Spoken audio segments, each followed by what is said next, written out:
my fellow readers.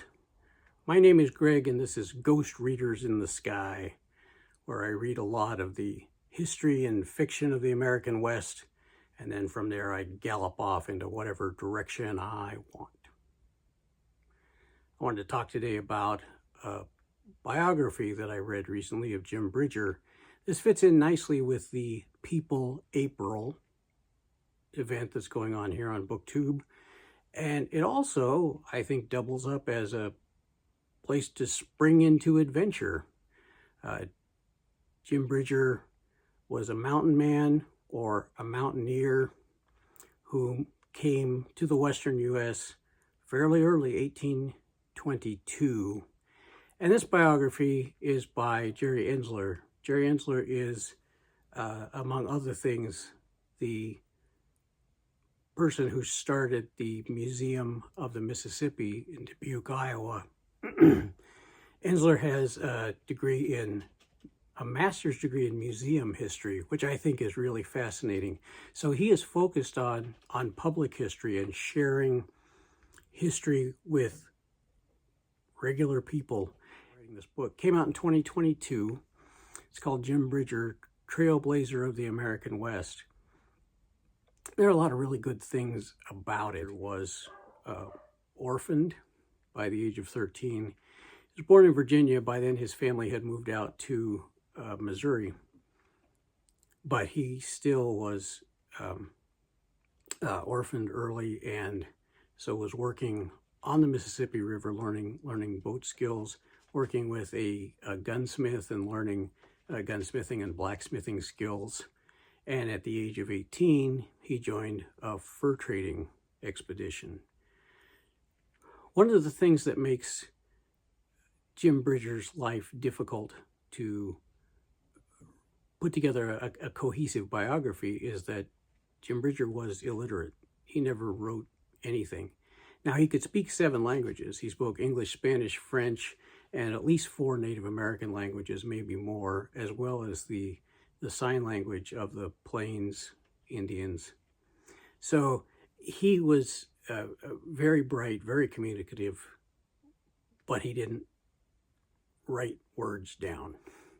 So we don't have any of his own words. Everything we have is the secondhand accounts, people who actually, who were there, who talked to Jim Bridger, who saw Jim Bridger do things, and we can collate those reports and come up with what happened.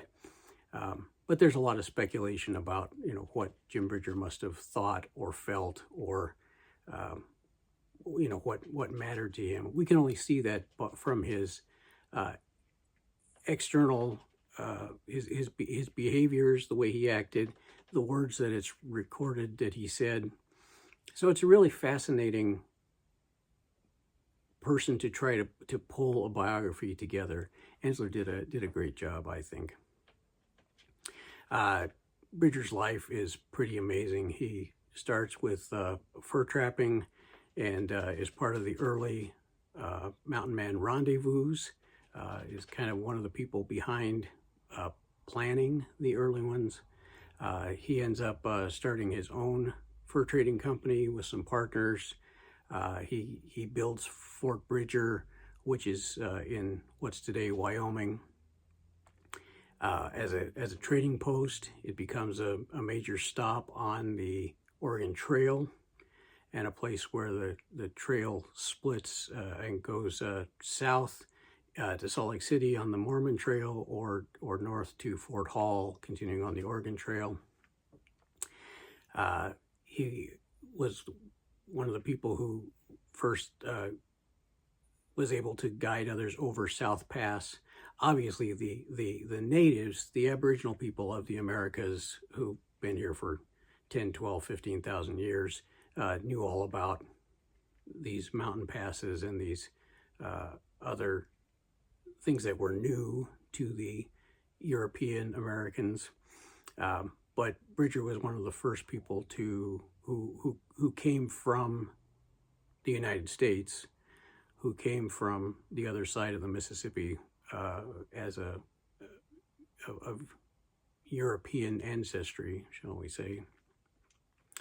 and he was one of the first to find and guide others over South Pass. He was probably the first European American to see the Great Salt Lake, or at least to go up to the shores. It looks like Peter Ogden saw the Great Salt Lake from the south end and at a distance, but didn't realize it was a salty body of water.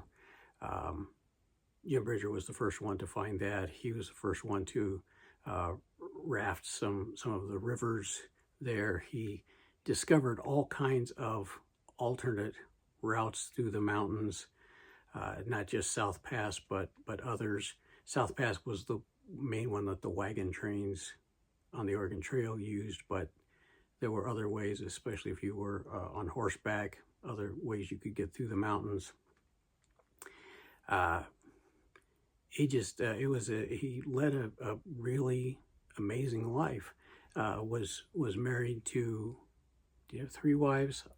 2 or 3, I think 3 wives, all of them from native tribes, and so had children with them who mostly ended up going back to St. Louis to go to school. His last wife, Mary, ended up in that area as well. Jim Bridger led expeditions. He helped the Mormons find and settle Salt Lake City, and then Brigham Young, with the theocracy that he established, ran Bridger out, because at that time, where Fort Bridger is in Wyoming today, was part of the Utah Territory. So Brigham Young, as the governor of the Utah Territory and as the president of the LDS Church, wielded immense power, and maybe didn't always use it for good.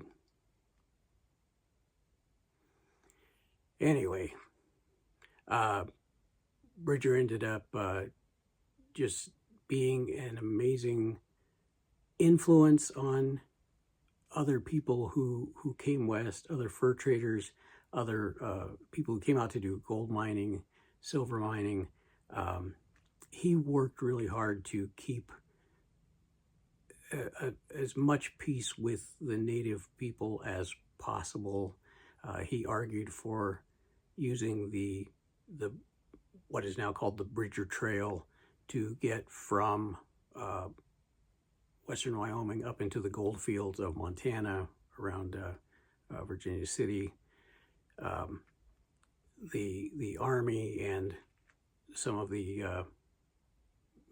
capitalists wanted to use the Bozeman Trail, which was further north, which the Crow and the Blackfeet were definitely opposed to them using, and it led to some major skirmishes that may not have occurred had people followed Jim Bridger's advice and used the Bridger Pass instead, the Bridger Trail instead of the Bozeman Trail. Anyway, just a really fascinating person, a fascinating history, involved in so much of the, after the Lewis and Clark Corps of Discovery expedition, from after that through the fur trading, the conflicts between the Americans and the British and the French and the Mexicans and all of the different people who were trying to get involved in the fur trade, eventually also getting into taking buffalo hides and gold and silver mining. Really just amazing stuff.